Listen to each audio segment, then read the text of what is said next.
Yo, what's up mga ka-beams? Welcome back na naman sa aking channel. So, sa video na to ay magkakabit naman tayo ng damper, no? Yung damper dito. So, yung hub damper, ito yung hub damper na nabili ko sa Shopee. Ayan. Ayan. So, ito siya. So, bali, papalitan ko siya ng damper dahil sobrang luwag na, no? Ito medyo delay na yung pasok ng cambio. So hirap na siyang i-ano doon yung cambio. So bali mamaya makikita nyo kung anong itsura niyan. So sa loob ng 3 taon. So bali tatanggalin lang natin 'to at ipapalit natin yung ating bagong damper. Ito ay hindi to ordinary na hub damper, no? Gawa to sa gulong. So masusubukan natin to kung gaano katibay. Okay, so bali tatanggalin natin to para makita nyo kung ano itsura niyan sa loob ng 3 taon. Alright, let's go.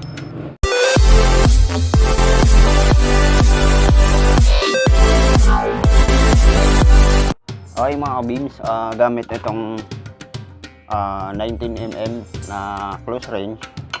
Tatanggalin na natin yung buong mags. Okay, so yung sa may caliper hindi na natin tatanggalin dahil para hindi na magalaw yung sukat ng ating kadena, ano. So hugutin lang natin to. Pwede yung tanggalin yung kadena gamit yung kanyang dugtungan. So sa akin hindi ko na tatanggalin dahil madali lang naman siyang bunutin. Okay, so tatanggalin na natin.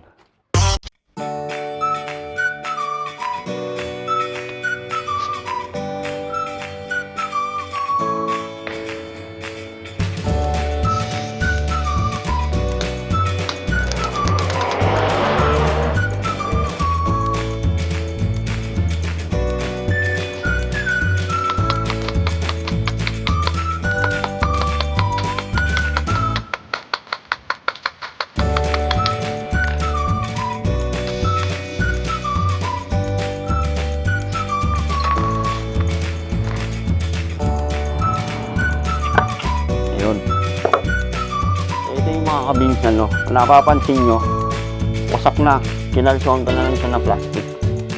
Ayan. Durog na rin pati yung mga plastic.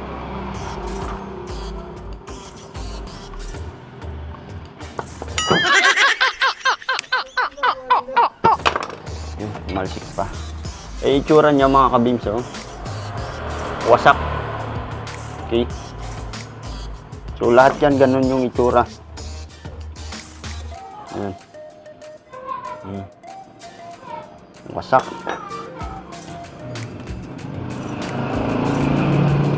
Ayan, lahat to durog-durog. Ganun kalakas yung makina natin. Yeah, boy.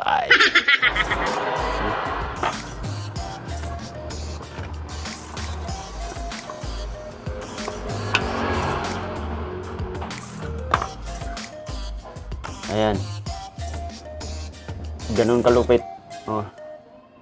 Wasak. So pati yung mga ano dito do, nadamay na. Ayan, oh.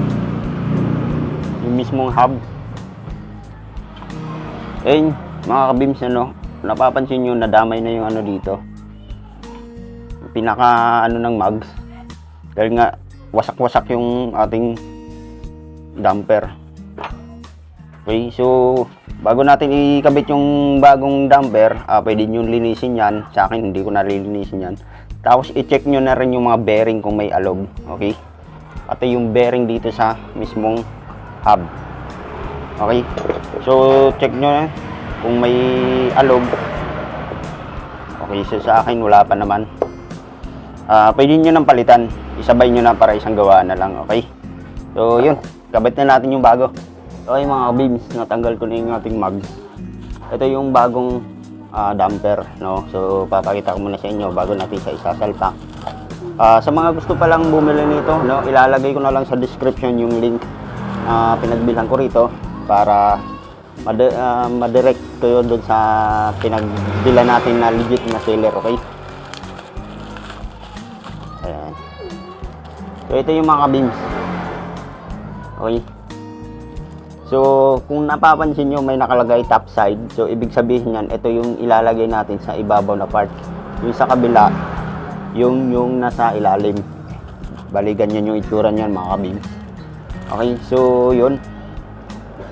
Sa likod, may nakalagay, bottom side. No, ilalim. Yan. So, bali, susundin natin to kung ano sinasabi ng sealer dahil sila ang nakakaalam nito kung paano ginawa, ay paano ilagay. Dahil sila ang may gawa nito, sila rin nakakalam kung paano tamang position. Okay? So, kung napapansin nyo mga ka-beams, may mga model sila dito. Ibig sabihin yan, bukod sa sniper, may mga ibang model pa ng motor na ginagawa nila ng ganito. Okay, so, kakabit na natin. Okay?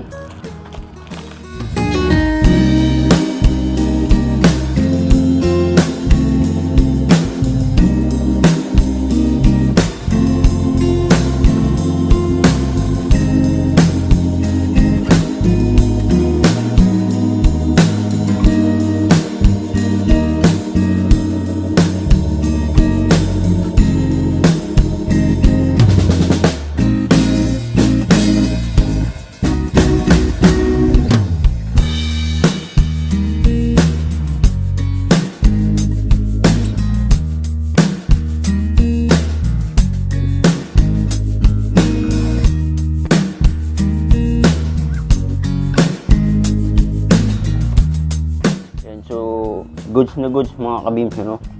Pwede na natin siya ibalik doon sa mismong swing arm. Okay, let's go. Okay, so ibabalik na natin mga ka-beams, no?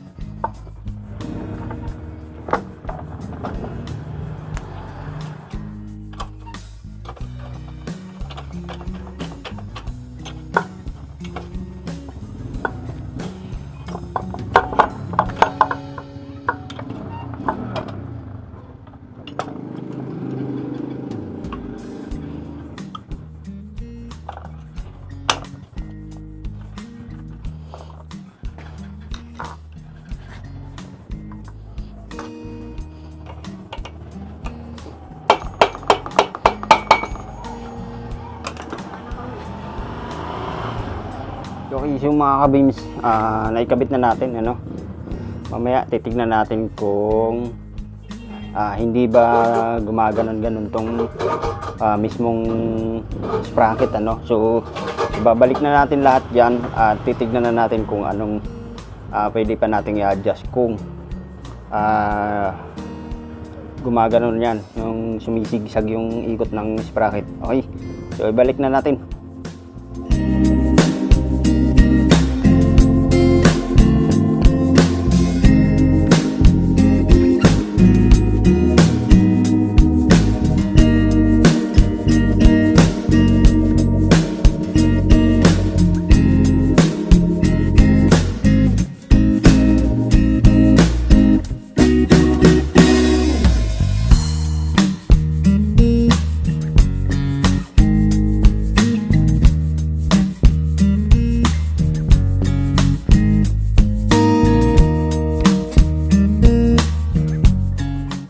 Okay naman siya, wala siyang sigsag, ano.